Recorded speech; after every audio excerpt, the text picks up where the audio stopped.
क्यों डरे जिंदगी में क्या होगा? क्यों डरे जिंदगी में क्या होगा? कुछ नहीं तो तजुर्बा तो होगा।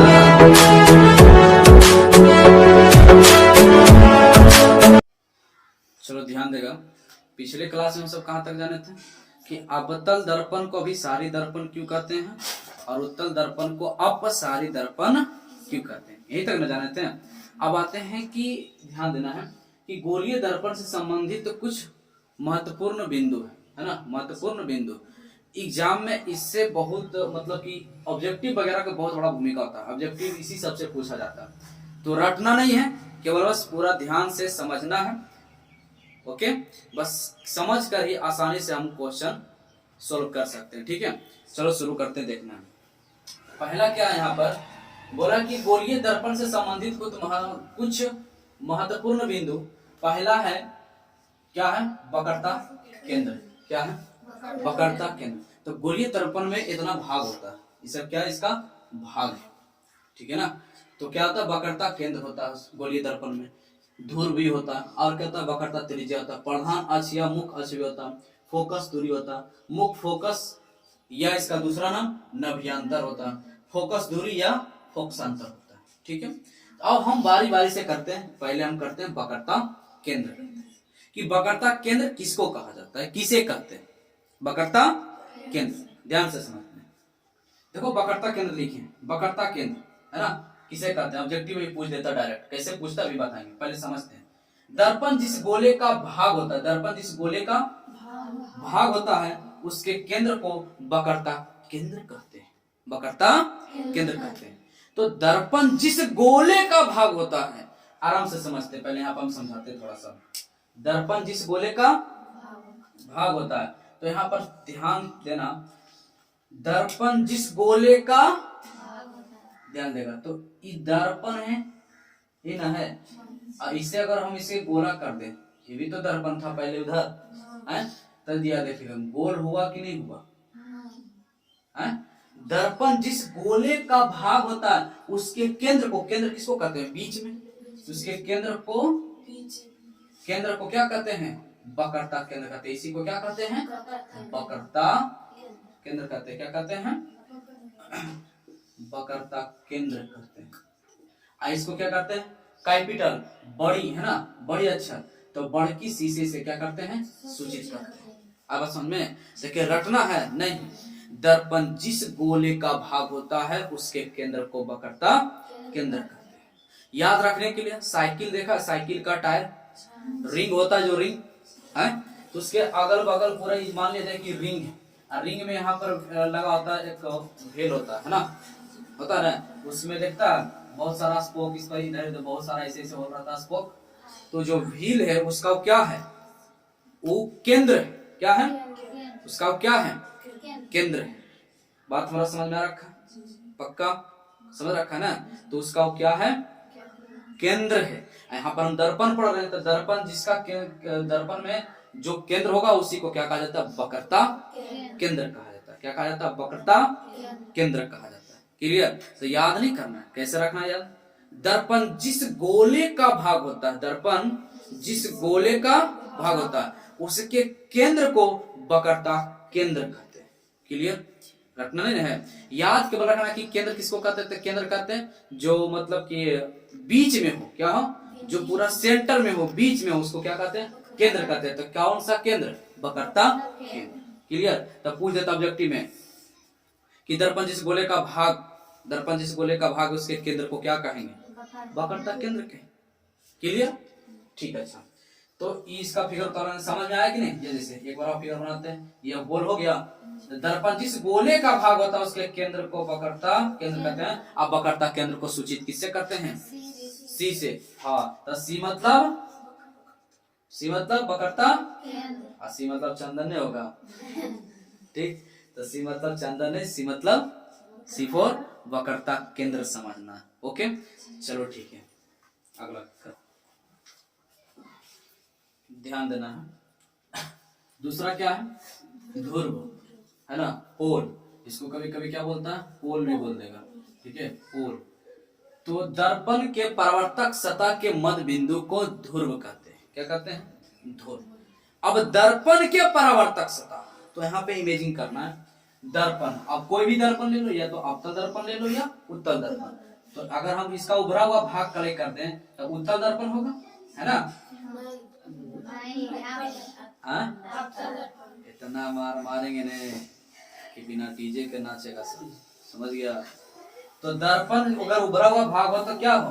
अवतल दर्पण। तो ध्यान देना है। तो यहाँ पर समझना है ध्रुव किसको कहेंगे। तो ई कलाई किया भाग है, तो इसका मतलब इधर वाला भाग परावर्तक सतह के कार्य कर रहा, मतलब ये वाला पूरा भाग इधर क्या है? परावर्तक है।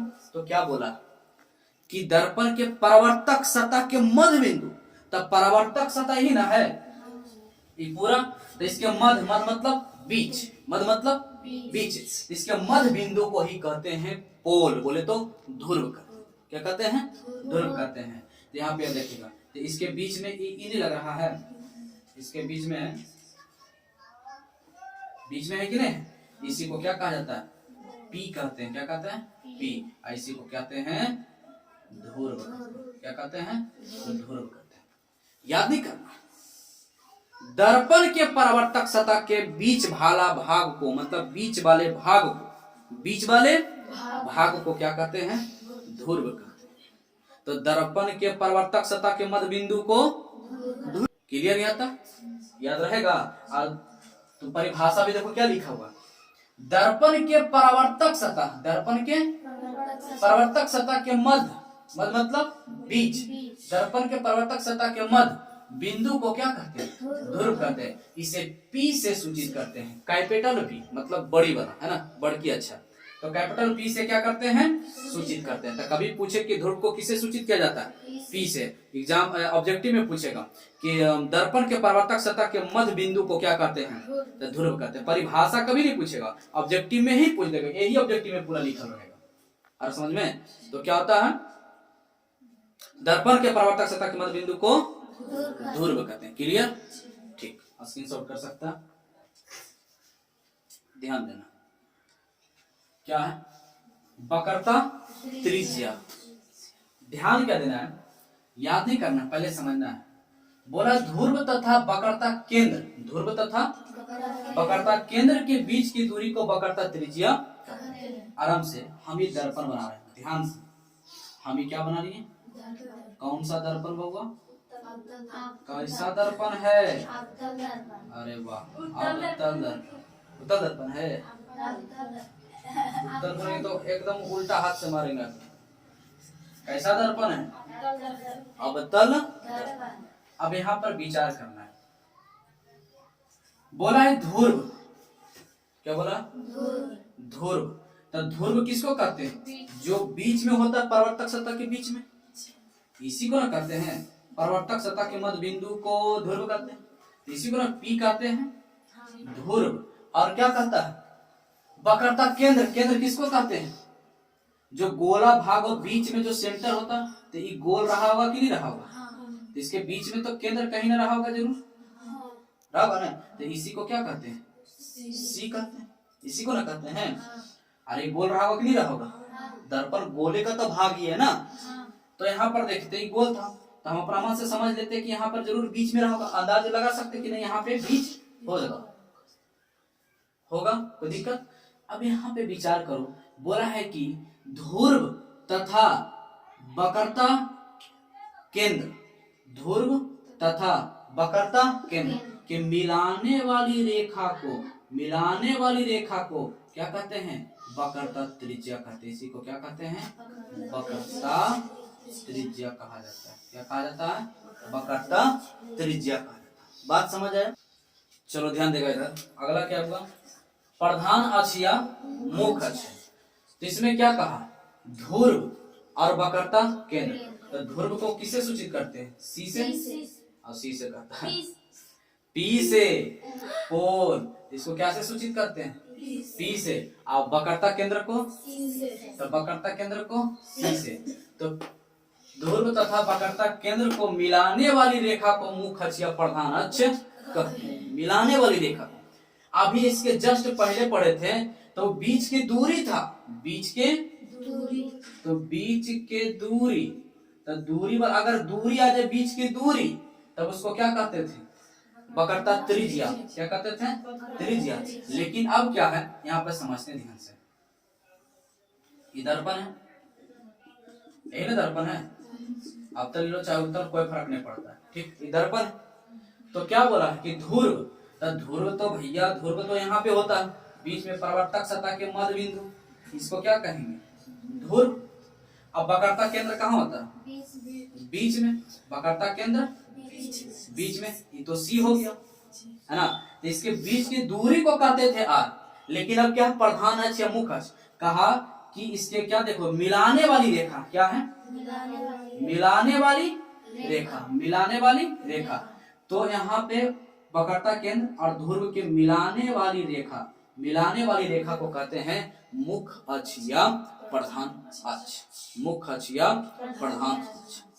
हर बात समझ में। तो यहाँ पर क्या हो गया, तो वक्रता केंद्र को किससे सूचित करते हैं? सी से। और ध्रुव को किससे सूचित करते हैं? पी से। कोई दिक्कत नहीं ना। तो यहाँ पर चीफ मिनिस्टर मिलने गया प्राइम मिनिस्टर से, किससे? चीफ मिनिस्टर मिलने गया प्राइम मिनिस्टर से। समझ में। तो प्राइम मिनिस्टर से मिलने गया तो कौन बन जाता है? प्रधान। प्राइम मिनिस्टर मतलब क्या होता है? प्रधान। तो प्रधान मंत्री क्या हो गया? प्रधानमंत्री। तो वही ना कहलाता है। ये देखो, तो चीफ मिनिस्टर प्राइम मिनिस्टर से मिलने गया, तो मुख्यमंत्री प्रधानमंत्री से मिलने के लिए गया, इसलिए कहा जाता है मुख्य अक्ष या प्रधान अक्ष। तो मिलने वाला को कहते हैं, क्या कहते हैं? मिलने वाला को। तो सी और पी को मिलाने वाली रेखा को क्या कहते हैं? मुख्य अक्ष या प्रधान अक्ष, मुख्य अक्ष या प्रधान अक्ष। क्लियर? इसको कहते हैं प्रधान, प्रधान अक्ष, या इसी को क्या कहते हैं? मुख्य अक्ष। कोई दिक्कत यहाँ तक याद रहेगा ना। लेकिन कह दे इसके बीच की दूरी को क्या कहेंगे? तो त्रिज्या, वक्रता त्रिज्या। बीच की दूरी को वक्रता त्रिज्या। अब सी और पी को मिलाने वाली रेखा को क्या कहते हैं? तो मुख्य अक्ष या प्रधान अक्ष। क्लियर? समझ आ रहा है कि नहीं? ठीक, आगे चलते हैं। चलो ध्यान देना है। क्या है? द्वारक। क्या है? द्वारक। दर्पण के परावर्तक सतह क्षेत्र को क्या कहते हैं? द्वारक कहते हैं। क्या कहते हैं? तो ध्यान देना, यहाँ पे क्या है? दर्पण है, हाँ या ना? दर्पण है ना। और दर्पण के परावर्तक सतह, तो इसी भाग में परावर्तन, इधर तो कलई किया, इसका मतलब इसका दूसरा भाग परावर्तक सतह के कार्य कर रहा होगा। तो ई वाला जो क्षेत्र भाग दिख रहा है इधर, ई वाला जहां तक दिख रहा है, इसी को क्या कहते हैं? द्वारक कहते हैं। क्या कहते हैं? यही वाला जो पूरा भाग है क्या है? द्वारक है। क्या है? द्वारक कहते हैं। बात समझ में रखो। अगर समझो यहाँ पर बीच में अगर सेंटर होता तो हाईएस्ट इसका क्या हो जाता? व्यास हो जाता। जैसे अगर हम ब्रीथ कर दें, ये सेंटर है, और यहाँ से अगर खींच दें तो ये क्या हो जाता है? ये व्यास हो जाता है। ब्रीथ का अगर पढ़ा होगा तो ये क्या इसको कहते हैं? व्यास। तो देखो, अगर हम मिटा दें, इसका व्यास, व्यास है ना है, तो व्यास भी क्या कहला रहा है? द्वार। क्या कहलाएगा? द्वार के नहीं है पूरा इधर, क्या है? द्वार। तो देखो, दर्पण के अधिकतम चौड़ाई को द्वार कहते हैं। तो अधिकतम चौड़ाई को इधर पूरा आ जाएगा तो दर्पण थोड़ा ना होगा। तो हाईएस्ट जो व्यास तक होता है वही अधिकतम चौड़ाई कहलाता है। तो अधिकतम चौड़ाई को क्या कहते हैं? द्वारक कहते हैं। ऐसे भी पूछा जा सकता है, या फिर बोलेगा परावर्तन पृष्ठ की वृत्ताकार सीमा रेखा को, सीमा रेखा का व्यास को क्या कहते हैं? द्वारक। क्या कहते हैं? द्वारक कहते हैं। तो द्वारक समझ आ गया किसको कहते हैं? इस, अरे भैया इस साइड क्या कलई किया हुआ, इसका मतलब एक साइड कलई किया हुआ तो इसका दूसरा भाग क्या कर रहा होगा? परावर्तक सतह का कार्य कर रहा होगा। क्लियर? तो वही वाला जो हाईएस्ट होता है उसी को क्या कहते हैं? द्वारक कहते हैं। कोई दिक्कत यहाँ तक नहीं ना? चलो ठीक है, स्क्रीनशॉट कर सकते हो। अगला छठा नंबर क्या है? मुख्य फोकस या नभ्यंतर। मुख्य फोकस को ही नभ्यंतर कहते हैं, नभ्यंतर को ही मुख्य फोकस कहते हैं। तो क्या है कि मुख्य फोकस, सॉरी मुख्य अक्ष क्या है? मुख्य अक्ष के समानांतर प्रकाश की किरणें दर्पण से परावर्तन के बाद, परावर्तन के बाद जिस बिंदु पर मिलती है उसे मुख्य फोकस या नभ्यंतर कहते हैं। इसे कैपिटल एफ से सूचित। अब मान लिया जाए कि यहाँ पे दर्पण क्या है, कैसा दर्पण, उत्तल की अवतल, अवतल दर्पण। अब समझते हैं अवतल दर्पण है तो यहाँ पर क्या होता है, सी क्या होता है, पी। दर्पण के परावर्तक सतह के मध्य बिंदु को क्या कहते हैं, ध्रुव कहते हैं। ये हो गया पी, क्लियर। अब यहाँ पर क्या होता है, सी, अरे बोल ना, यहाँ पे क्या होता है, सी होता है ना। तो इसको हम इस रेखा से इसे मिला देते हैं, ठीक। तो हमसे क्या बोला कि मुख्य अक्ष के समानांतर, तो यही ना होता है मुख्य अक्ष, पढ़ा ना। सी और बी को मिलाने वाली रेखा को मुख्य अक्ष से प्रधान माने मुख्यमंत्री प्रधानमंत्री से मिलेगा, तो मिलाने वाली रेखा को मुख्य अक्ष से प्रधान अक्ष कहते हैं। तो यहाँ पर गौर से देखो, मुख्य अक्ष के समानांतर, ये देखो मुख्य अक्ष के समानांतर, तो समानांतर मुख्य अक्ष के कि नहीं, इसी को ना कहते हैं समानांतर। तो मुख्य अक्ष के समानांतर आ रही प्रकाश की किरणें दर्पण के परावर्तन के बाद, दर्पण से परावर्तन के बाद, तो दर्पण से टकराया और टकराने के बाद ये परावर्तन वाला भाग है ना, तब परावर्तन हो जाएगा, लौट जाएगा। तो दर्पण से परावर्तन के बाद ध्यान देना, दर्पण से यहाँ से ऐसे जा रहा था, ऐसे जा रहा था, और यहाँ से टकराने के बाद परावर्तन हो गया, और यहाँ से भी टकराने के बाद क्या हो गया, परावर्तन हो गया। इस बिंदु को एक बिंदु पर, इस पर मुख्य अक्ष के जो समानांतर है ना, यहाँ पर क्या हुआ, कट जाता है। तो इसी को क्या कहा जाता है, एफ कहा जाता है। क्या कहा जाता है, एफ। इसी को कहा जाता है फोकस या नभ्यंतर, है ना, मुख्य फोकस या नभ्यंतर। बात समझ आ रहा है, क्लियर। अब देखो फोकस, फोकसांतर किसको कहते हैं, तो इसी को कहते हैं, ठीक है। अच्छा आगे वो समझाएंगे, तो पहले क्लियर, इसको क्या कहते हैं, मुख्य फोकस या नभ्यंतर कहते हैं। बात समझ में आ रहा है। देखो रटना नहीं है, करेंगे क्या कि मुख्य फोकस के समानांतर, मुख्य फोकस के समानांतर प्रकाश की किरणें दर्पण से परावर्तन के बाद, है ना, मुख्य अक्ष के समानांतर आ रही प्रकाश की किरणें, है ना, अभी बोल सकते हैं मुख्य अक्ष के समानांतर आ रही प्रकाश की किरणें, प्रकाश की किरणें दर्पण से परावर्तन के बाद जिस बिंदु पर मिलती है, जिस बिंदु पर मिलती है उसे मुख्य फोकस या नभ्यंतर कहते हैं। बात समझ में आ गया, क्लियर यहाँ तक, टेंशन है यहाँ तक। चलो ठीक है, उतार लेगा। देखिएगा यहाँ पे क्या है, फोकस दूरी या फोकसांतर, मुख्य फोकस तथा ध्रुव के बीच के दूरी को फोकस दूरी कहते हैं। अब वर्ड हम जब बोलते हैं तो हम लोग पूरा ध्यान में वर्ड आना चाहिए, ध्यान में, ठीक है।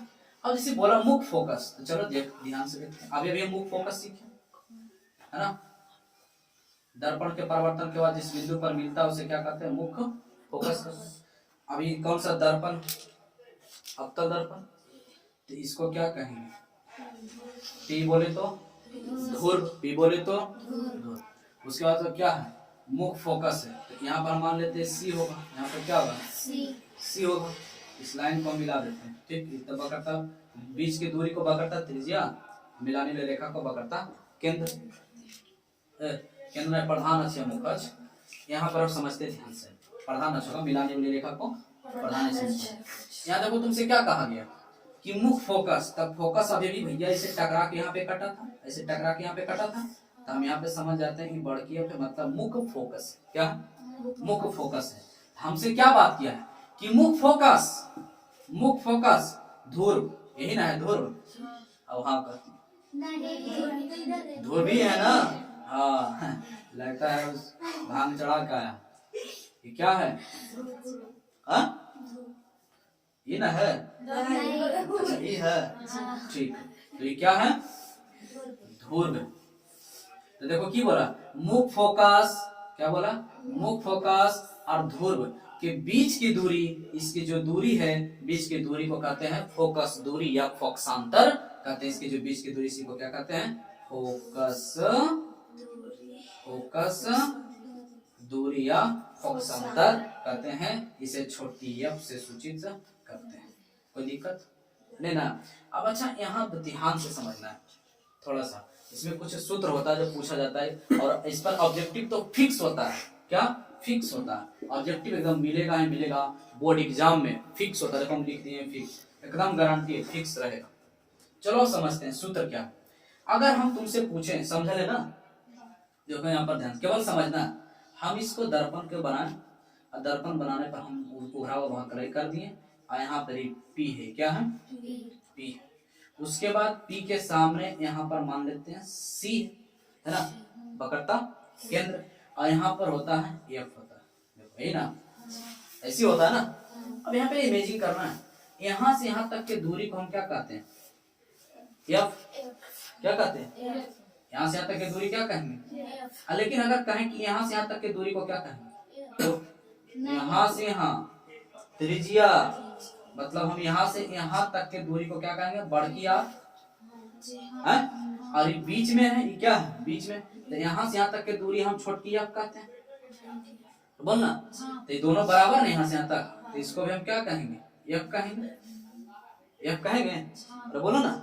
तो देखो, तो आर बराबर सूत्र हो क्या हो गया, आर बराबर 2f, आर बराबर 2f सूत्र हो गया, आर बराबर एफ और एफ कितना 2f, तो आर बराबर सूत्र क्या बन गया 2f, आर बराबर 2f। लेकिन अगर तुमसे कोई पूछ दे कि एफ बराबर बताओ, तो आर एफ गुणज में है ना, तो दो गुणज में, तो दो को इधर भेज दो, तो क्या हो जाएगा आर बटे 2 बराबर एफ बराबर, ये भी क्या हो गया सूत्र हो गया। तो एक के बाद रखना, एक ही याद रखना बस, आर बराबर 2f, तो इसको बोलते हैं वक्रता त्रिज्या, वक्रता त्रिज्या, आई फोकस दूरी। बात क्लियर। तो इस पर ऑब्जेक्टिव हम कुछ देते हैं।